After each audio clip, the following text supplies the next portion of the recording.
Hello बच्चों, class 12 physics में आज हम लोग चैप्टर 3 का लास्ट पॉइंट पढ़ेंगे और ये बहुत ही इम्पोर्टेंट टॉपिक है मीटर सेतु।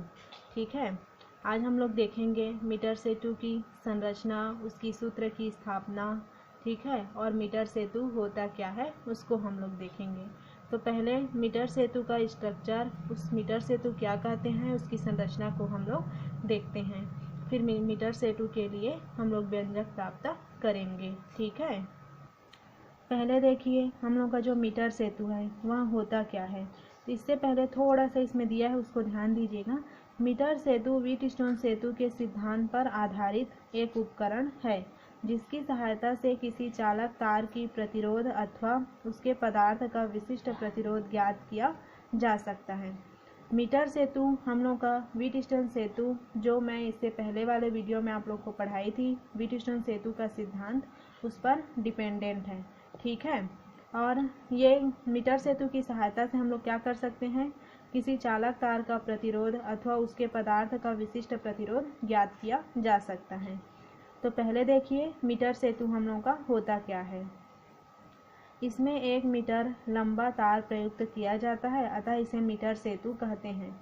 जो मीटर सेतु का उपकरण है उसमें 1 मीटर लंबा तार प्रयुक्त किया जाता है, इसलिए इसको हम लोग मीटर सेतु कहते हैं। इसका संरचना इस प्रकार से दिया हुआ है, तो इसको मैं संरचना को आप लोगों को स्ट्रक्चर में ही समझाती हूँ। ठीक है, तो मीटर सेतु का देखिए स्ट्रक्चर। मीटर सेतु का स्ट्रक्चर इस प्रकार से बनेगा। ये हम लोगों का ये नीचे वाला हिस्सा है, ये हम लोग का लकड़ी का गुटका है। ये एक ठीक है, ये लकड़ी का गुटका है। इसमें 1 मीटर तार लिया गया है, देखिए। ठीक है, और यहाँ पे जो ए और ए करके लिखा है, कैपिटल ए और स्मॉल ए करके, ये हम लोग का क्या है, एक ए और ए हम लोग की मोटी पट्टियां हैं, उसी प्रकार इधर सी और डी मोटी पट्टियां हैं। ठीक है, ये हम लोग का एक बैटरी लगा हुआ है, यहाँ पे एक प्रतिरोध एस लगा हुआ है। इन दोनों को हम लोग को पिंच बी और सी के द्वारा जोड़ दिया गया है। ठीक है, इसमें बी और डी और बी के बीच में एक गैल्वेनोमीटर मतलब धारामापी जी लगाया हुआ है। ये धारामापी हम लोगों का जो क्या बोलते हैं, करंट फ्लो हो रहा है, कितना फ्लो हो रहा है उसको बताता है।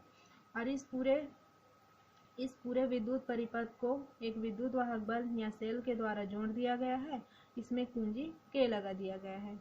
कुंजी के इसलिए लगाया गया है ताकि इसमें बहने वाली धारा को बताया जा सके।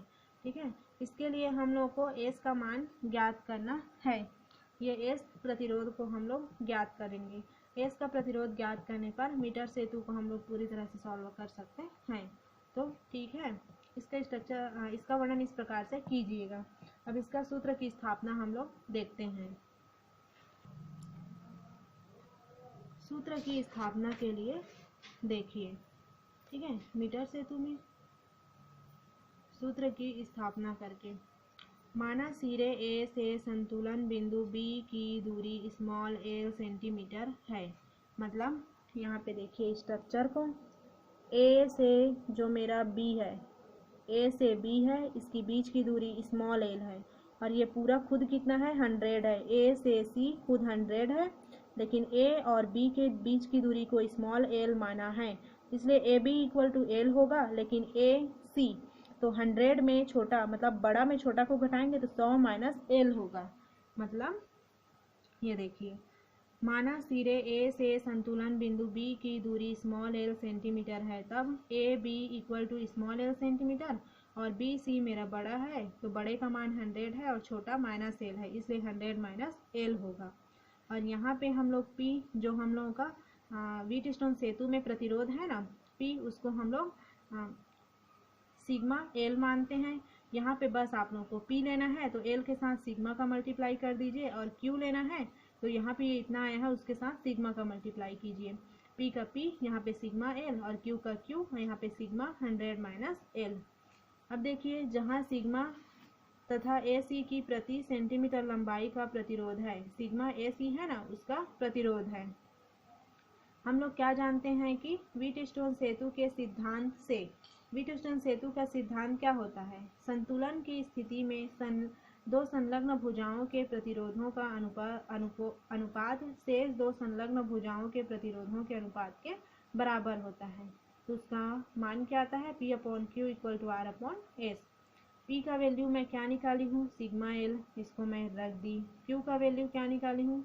सिग्मा 100 - L, तो इसको भी यहाँ पे रख दी। फिर इक्वल R/S, तो R/S हो गया। यहाँ पे सिग्मा और सिग्मा आपस में कट जाएंगे, तो यहाँ पे L/100 - L बचेगा, यहाँ पे R/S। S को L के साथ तिर्यक गुणा की तो LS हो जाएगा, SL, ठीक है। इक्वल R को 100 - L के साथ मल्टीप्लाई कर दी।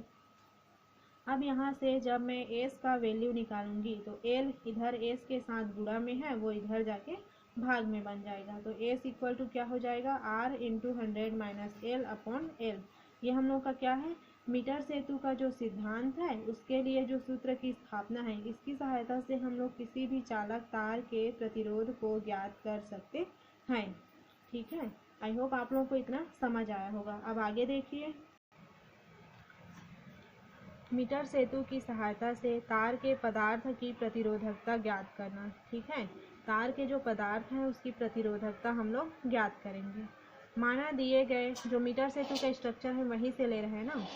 माना कि दिए गए तार की लंबाई l, उसके अनुप्रस्थ परिच्छेद का क्षेत्रफल A तथा प्रतिरोध S है, तब तार के पदार्थ की प्रतिरोधकता ρ होता है S/L, S × A/L। ये प्रतिरोधकता का फॉर्मूला है।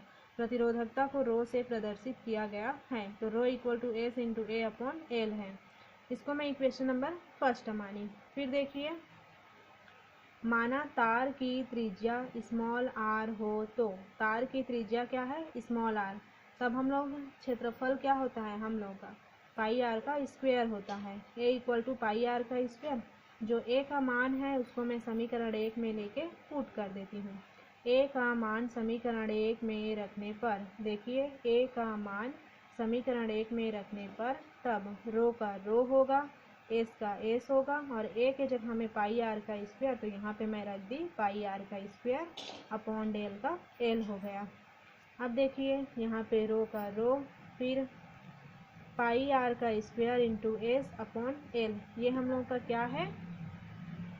मीटर सेतु की सहायता से, जो मीटर सेतु हम लोग अभी वर्णन किए के सहायता से पदार्थ की प्रतिरोधकता हम लोगों ने ज्ञात कर लिया। इस प्रकार से इसकी प्रतिरोधकता ज्ञात की जा सकती है, जहाँ पे ρ प्रतिरोधकता है, S हम लोग का प्रतिरोध है, R हम लोग की त्रिज्या है, और L हम लोग की AB की लंबाई है, ठीक है। अब इसमें और देखिए सावधानियां में देखिए कि इसकी सावधानियां क्या क्या होती हैं। जो मीटर सेतु है उसका सावधानियां क्या क्या होती है।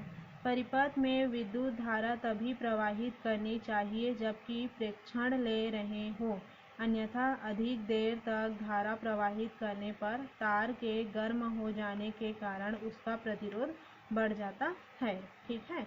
परिपथ में विद्युत धारा तभी प्रवाहित करनी चाहिए जब प्रेक्षण ले रहे हो, ठीक है। दूसरा क्या है? प्रतिरोध बॉक्स में से ऐसे प्रतिरोधों के प्लग निकालने चाहिए जिससे कि संतुलन बिंदु तार के मध्य बिंदु के निकट प्राप्त हो। इस स्थिति में मीटर सेतु की सुग्राहिता अधिकतम होती है। तीसरा, इसकी सावधानियां क्या है? जॉकी को तार पर रगड़ते हुए नहीं चलाना चाहिए। ये इसकी सावधानियां दी हुई हैं। इसमें आप लोगों को मीटर सेतु का पहले क्या है उसको बताइएगा। मीटर सेतु किसके सिद्धांत पे काम करता है? व्हीटस्टोन सेतु का सिद्धांत। तो आप लोगों को पहले व्हीटस्टोन सेतु का सिद्धांत भी पता होना चाहिए। फिर इसकी संरचना, विद्युत परिपथ जो आप लोगों ने लगाया है उसको वर्णन कीजिएगा। फिर उसके बाद उसकी सूत्र की स्थापना कीजिएगा, फिर उसमें प्रतिरोध ज्ञात हो जाएगा। इस प्रकार से मीटर सेतु का आप लोग वर्णन कर सकते हैं। तो आई होप आप लोगों को ये क्वेश्चन समझ आया होगा। आज के हम इतना रखते हैं। Thank you.